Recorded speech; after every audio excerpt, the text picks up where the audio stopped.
My stepdad hated me and demanded I pay rent at 18, unaware I was the legal owner, so I secretly set a trap that exposed his dark scheme. I'm Lucas. I'm an 18-year-old guy, and until recently, I thought my biggest problem was just surviving high school. Turns out, it was my own family. I live in a house that used to belong to my dad, Mark. Now, when I say dad, I mean my biological dad, not the guy my mom married later. My real dad passed away when I was just 6 years old. It sucked, but at least he made sure I was set up for the future. He left the house to me, not my mom, but to me. So, technically, I've owned this place since I was a little kid. For a long time, it was just me and my mom, Julia, living here. Things were fine. We had a good routine. I went to school, she worked, and we just did our thing, you know? But then, a couple of years after my dad passed, my mom started dating again, and that's when Brad came into the picture. At first, Brad seemed alright. He wasn't trying to act like my new dad or anything, which I appreciated. He moved in with us when they got married, and we all lived under one roof. Everything was pretty smooth for a while. I didn't really have much to complain about. We weren't super close or anything, but we got along. He'd do his thing, I'd do mine, and that was that. But recently, things have gotten really weird. What the hell is even going on kind of weird? So, just a few days ago, Brad sits me down for what he called a serious talk. Now, I'm thinking, oh great, what's this about? I figured maybe it was going to be something about house rules or chores or some random thing like that. Nope. What he hit me with was way worse. He starts talking about how I'm going to be 18 soon. Which, yeah, obviously I know that. But then he casually drops the bomb. He says that once I turn 18, I should start paying rent if I want to keep living here. I'm sitting there like, wait, what? Did I hear that right? I honestly thought he was joking for a second, because who asks their kid to pay rent in their own house? But nope, Brad was dead serious. Now, at this point, I'm just confused and kind of mad. This is literally my house. My dad left it to me, not my mom, not Brad, me. So, I tell him straight up, the house actually belongs to me. My dad left it to me when he passed away. And you know what this dude does? He laughs. Yeah, he actually laughed, like I had just told him the funniest joke ever.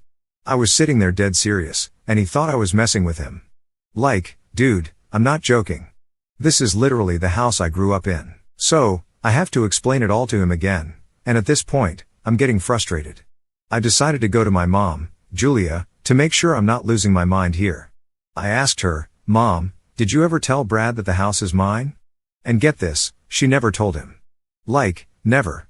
She's been married to the guy for years, and not once did she mention, oh hey, by the way, this house belongs to my son. I couldn't believe it. Brad comes back later, and I have to explain it to him all over again. This time, he doesn't laugh. He finally gets it, the house is mine. The look on his face was priceless, like he was trying to process everything at once. He seemed embarrassed, which, to be fair, is understandable. I mean, how would you feel if you've been living in a house thinking it's your wife's, and then you find out it actually belongs to her kid? But instead of just leaving it at that, Brad tries to justify himself. He's like, oh, I only asked you to pay rent because I thought your mom owned the house, and I was trying to teach you responsibility. Responsibility, he says, like I'm not already aware of what's going on in my own life.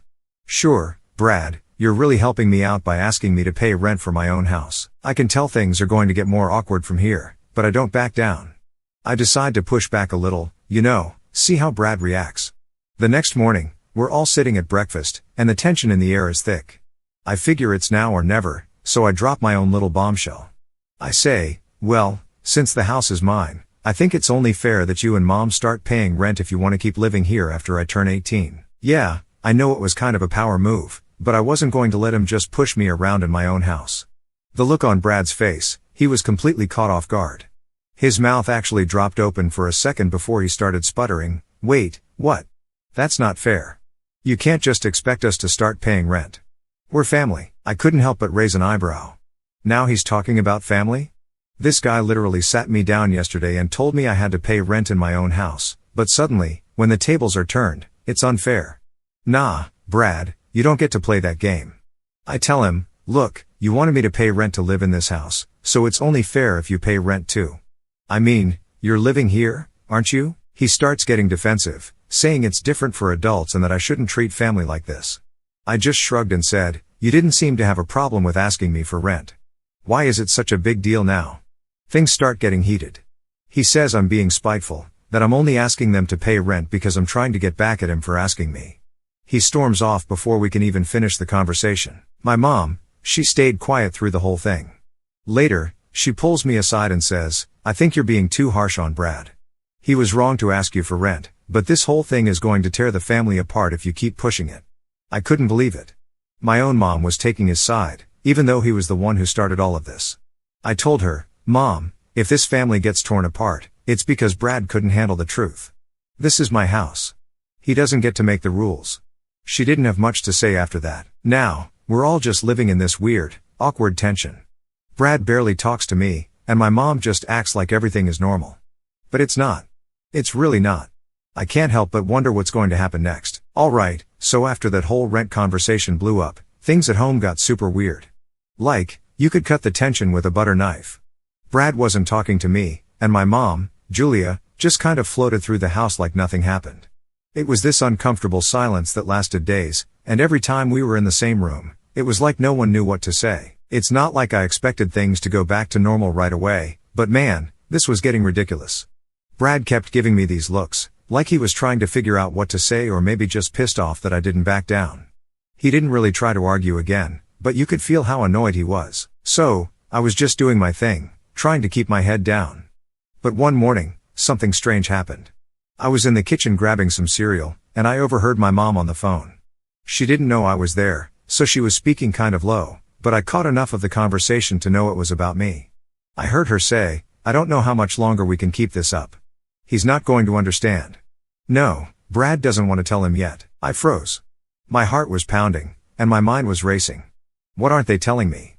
I stayed quiet, listening for more, but she must have realized I was nearby because she quickly changed the subject and hung up the phone. I didn't say anything right away, but that conversation stuck in my head for the rest of the day. What could they possibly be hiding from me? I mean, it's not like I had any deep secrets, right? The house was already mine. What else could be going on? Later that evening, I couldn't take it anymore. I had to know. So, I went up to my mom when Brad wasn't around and asked her straight up, "Mom, who were you talking to on the phone this morning?" She looked kind of startled, like a deer caught in headlights. She tried to brush it off at first, saying it was just a friend and it wasn't important, but I could tell she was lying. I pressed her. "I heard you say something about me. What's going on? What aren't you telling me?" At that point, her face kind of fell. She sat down at the kitchen table and sighed, like she knew this moment was coming but wasn't ready for it. "There's something I need to explain," she started. But just as she was about to spill whatever secret she'd been keeping, Brad walked in. Great timing, Brad. He looked at both of us and immediately sensed the tension. "What's going on?" he asked, his voice sharp, like he was already on edge. My mom just shook her head and stood up, clearly not wanting to have this conversation in front of him. "We'll talk later," she mumbled, avoiding eye contact with both of us. I was pissed, like, really pissed. What the hell was going on, and why were they both acting like I couldn't handle it? I wanted answers, but of course, I wasn't going to get them tonight. Brad went back to ignoring me, and my mom acted like nothing had happened. The next day, I decided I wasn't waiting around anymore. I needed to figure out what they were hiding, so I started paying more attention, watching their little interactions. And that's when I noticed something weird. Brad had been acting strange, not just avoiding me, but doing things like sneaking around when he thought I wasn't looking. I caught him going through some papers in my mom's office. At first, I thought it was nothing, but the more I saw it, the more I realized he was digging through stuff that had to do with the house. Why was Brad suddenly so interested in the house paperwork? It got even stranger when I saw him meeting with some random guy at a coffee shop a few days later. I followed him. Yeah, I know, not my proudest moment, but I was curious. They were sitting there looking all serious, talking in low voices. I couldn't hear everything, but I caught enough to know something was up. Brad handed the guy some papers. It looked like he was signing something. What the hell is Brad up to? I went home fuming. I was tired of the secrets, the lies, and all the sneaking around. I didn't care if it was Brad or my mom. I was going to confront both of them. That night, I waited for the right moment. We were all sitting around the dinner table, not talking as usual, and I decided enough was enough. "So, Brad, who was that guy you met at the coffee shop earlier today?" I blurted out, staring him dead in the eye. His fork froze halfway to his mouth. He looked at me like a deer in headlights. "What are you talking about?" He stammered. "You know what I'm talking about. I saw you with that guy." You were giving him papers. What's going on? I wasn't backing down. I wanted answers. My mom's face went pale.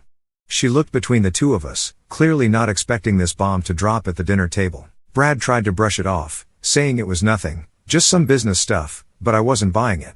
I slammed my hand down on the table. I'm not stupid, Brad. This isn't just business stuff. You've been acting shady for weeks now, and I know you're hiding something. What the hell is going on? That's when my mom finally cracked. She started crying, which threw me off because she hardly ever cries.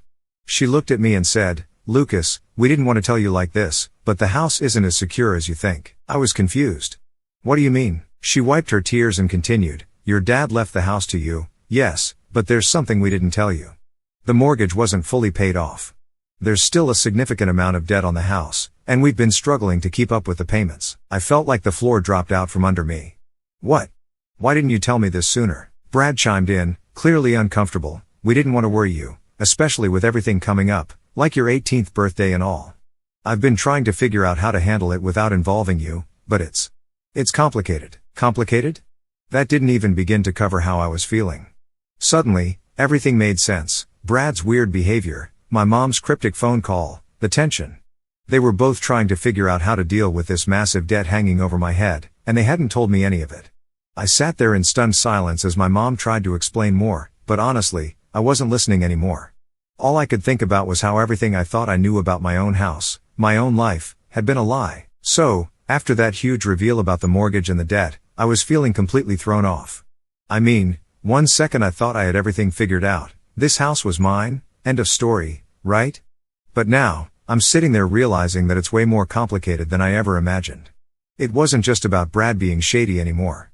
This was about the house itself, my future, and honestly, my whole life turning into a mess I didn't sign up for. That night, I barely slept.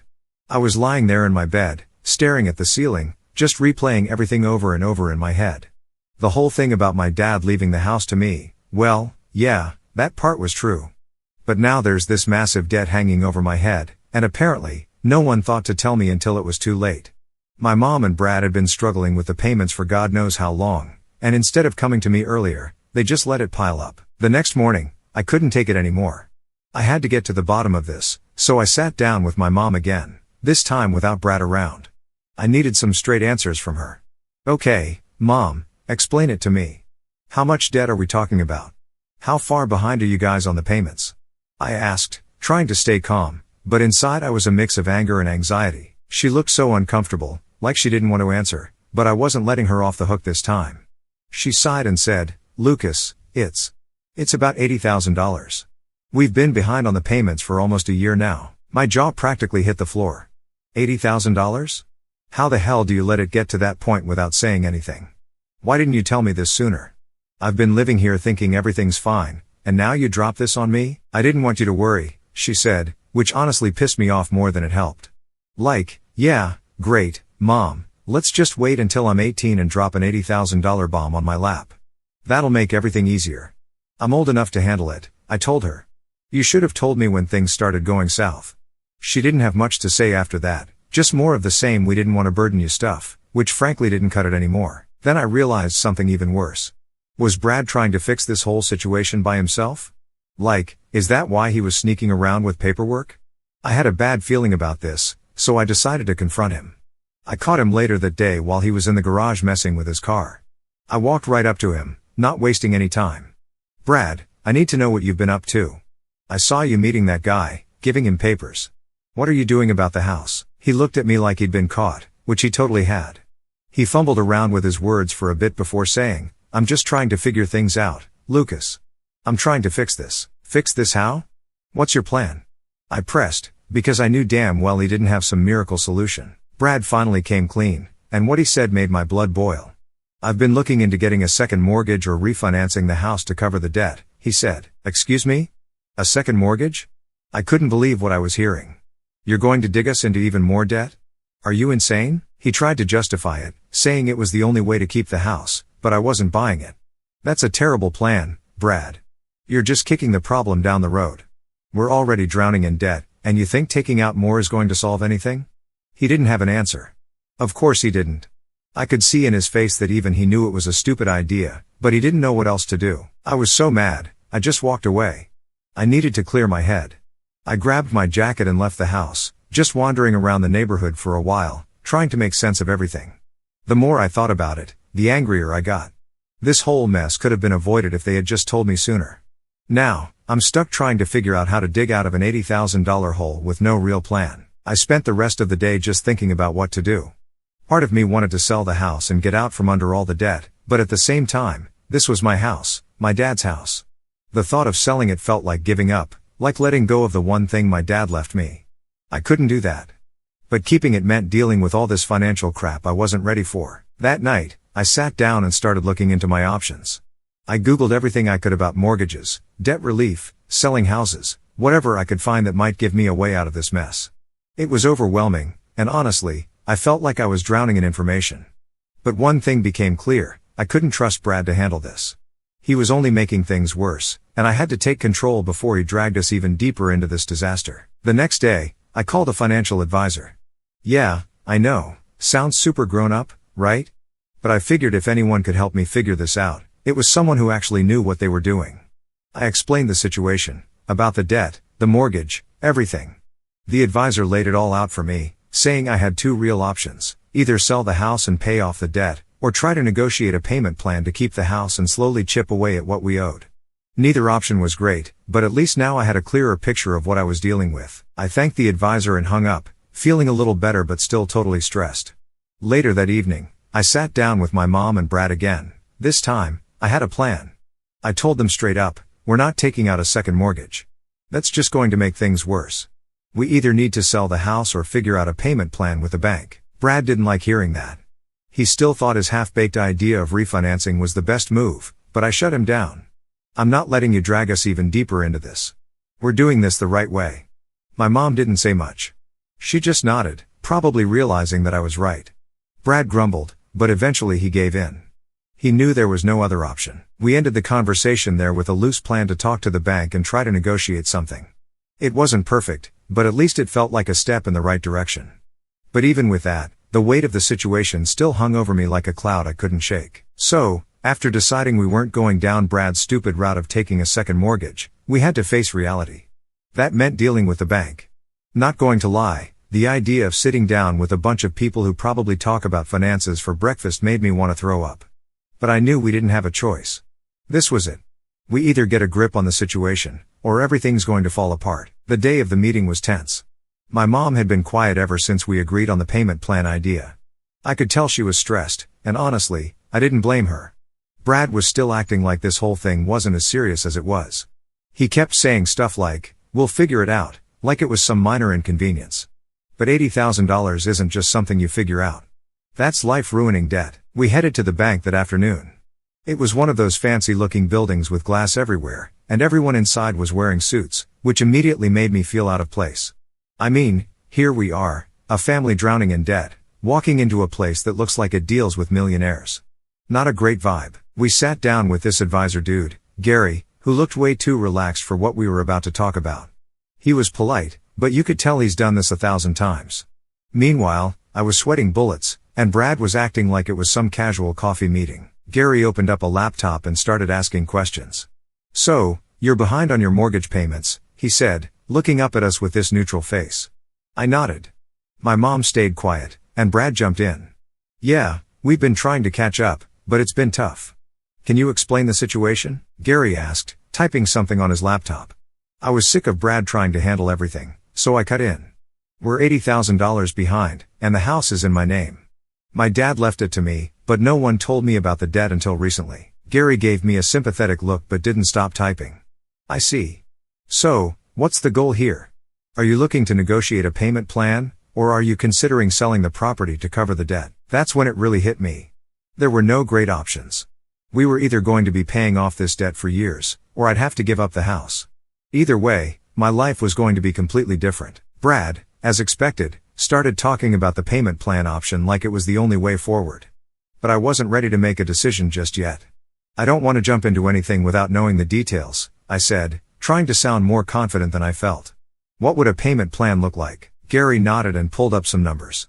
It depends on how much you can afford each month, but typically with this kind of debt, you'd be looking at payments over the next 10 to 15 years, assuming you can't make a large lump sum payment up front. 10 or 15 years? That's how long I'd be paying for this mistake? It felt like a punch to the gut. And if we sell the house? I asked, even though I already hated the idea. This was my dad's house. Selling it felt like losing the last piece of him I had. If you sell, you'd need to ensure the sale covers the remaining debt plus any fees associated with the process. It might clear the debt, but you'd walk away with nothing, depending on the market value, Gary explained. Great. So either way, we were screwed. Brad, still acting like everything was no big deal, leaned back in his chair and said, I think the payment plan's the way to go. We can handle it, right, Julia? My mom hesitated, looking at me like she didn't know what to say.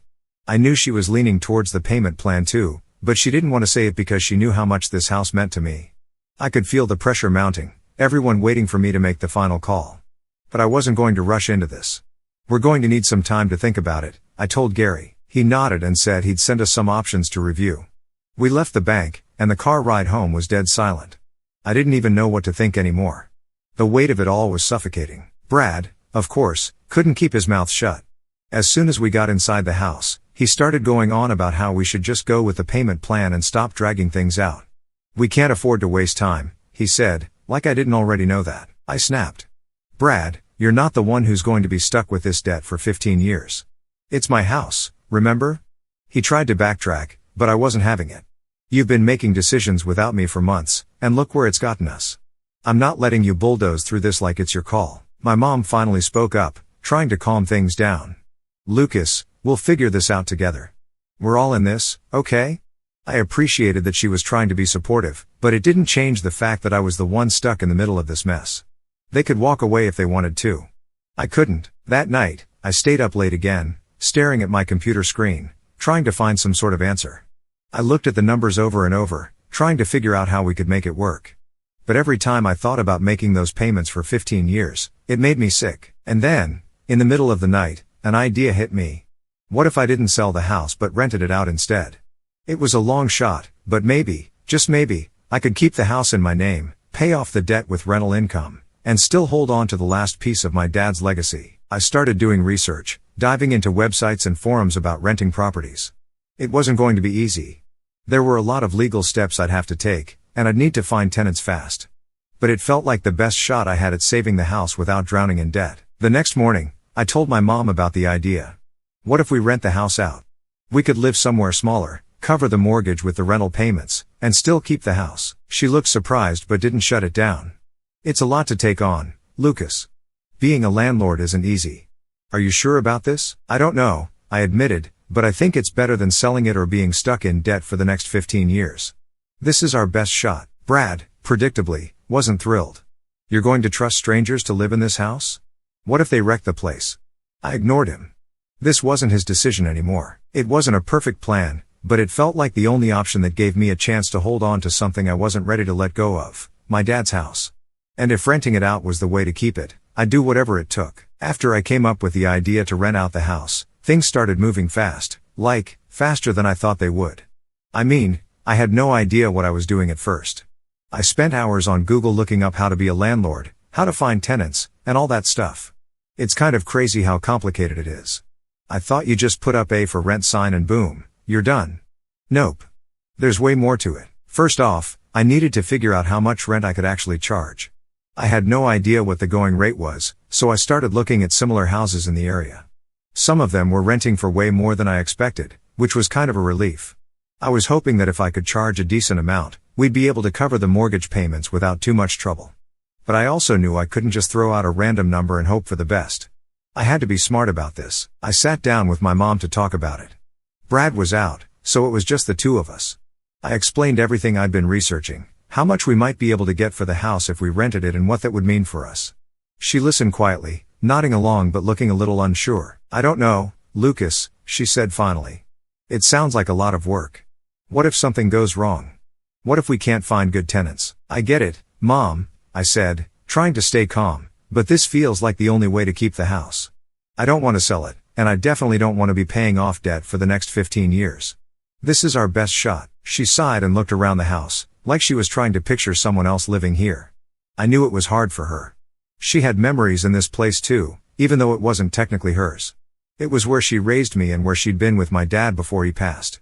I could tell she didn't want to let it go either. Okay, she said after a long pause. Let's try it. But we need to be careful, Lucas.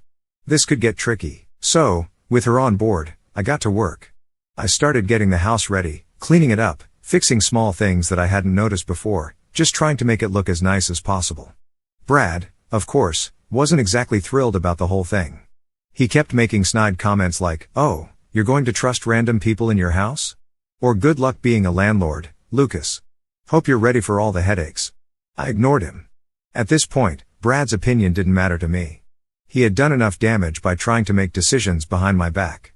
This was my plan now, and I wasn't going to let him mess it up. After about a week of prepping the house, I listed it online. I wasn't sure what to expect, like, would anyone even be interested in renting it? But within a few days, I started getting messages. People wanted to come see the house. I couldn't believe it. Maybe this plan was actually going to work. I set up a few showings, and honestly, meeting potential tenants was a weird experience. Some people were super nice and seemed like they'd take care of the place. Others? Not so much. I had this one guy who showed up late and looked like he hadn't showered in a week. He didn't even take his shoes off when he came in, just stomped around the house like he was doing me a favor by being there. Yeah, hard pass on that guy. But then there was this young couple, Sam and Jess. They were probably in their late 20s, newly married, and looking for a place to start their life together. They were polite, asked a lot of good questions, and seemed really interested in the house. After they left, I had a good feeling about them. A few days later, I called them up and offered them the place. They were thrilled and agreed to move in by the end of the month. I couldn't believe how smoothly everything was going. It felt like maybe, just maybe, things were starting to look up. But of course, nothing can ever be that simple, right? About a week before Sam and Jess were set to move in, I got a call from the bank. My stomach dropped the second I saw the number on my phone. It was Gary, the guy we'd met with about the mortgage. He sounded serious. "Lucas, I've been reviewing the paperwork for your property, and I'm afraid there's something we need to talk about," he said. Great. Just when I thought I had everything under control. I went down to the bank to meet with him, and that's when he dropped the real bomb on me. Apparently, there was a lien on the house. Basically, my mom had taken out a loan against the property years ago, right after my dad died. I had no idea. She never told me. And the worst part, the amount owed on the lien was nearly $50,000 on top of the $80,000 mortgage debt we were already dealing with. I was speechless. I mean, how do you even process that? We were already in way over our heads, and now there's another $50,000 hanging over us? I went home that night and confronted my mom. "Why didn't you tell me about the lien? We could have been dealing with this a long time ago, but you kept it from me. Now we're even deeper in debt, and I don't know how we're going to get out of this." She looked devastated, like she knew she'd messed up but didn't know how to fix it. "I'm sorry, Lucas," she said quietly. I was scared. I didn't want to lose the house, and I thought I could handle it. But then everything spiraled out of control. I didn't know what to say. Part of me was furious. How could she keep something like that from me? But another part of me felt sorry for her. She was just as overwhelmed as I was, maybe even more. But that didn't change the fact that we were now staring down a $130,000 debt, and renting the house wasn't going to be enough to cover it. The next few days were a blur. I felt like I was stuck in quicksand, sinking deeper and deeper no matter what I did. I kept thinking about my dad, about how hard he worked to give me this house, and now it felt like it was slipping away piece by piece, but I wasn't ready to give up yet. I didn't know how we were going to fix this, but I knew I had to keep fighting. This house was more than just a building. It was my connection to my dad, my future, and everything I'd worked for. And I wasn't going to let it go without a fight.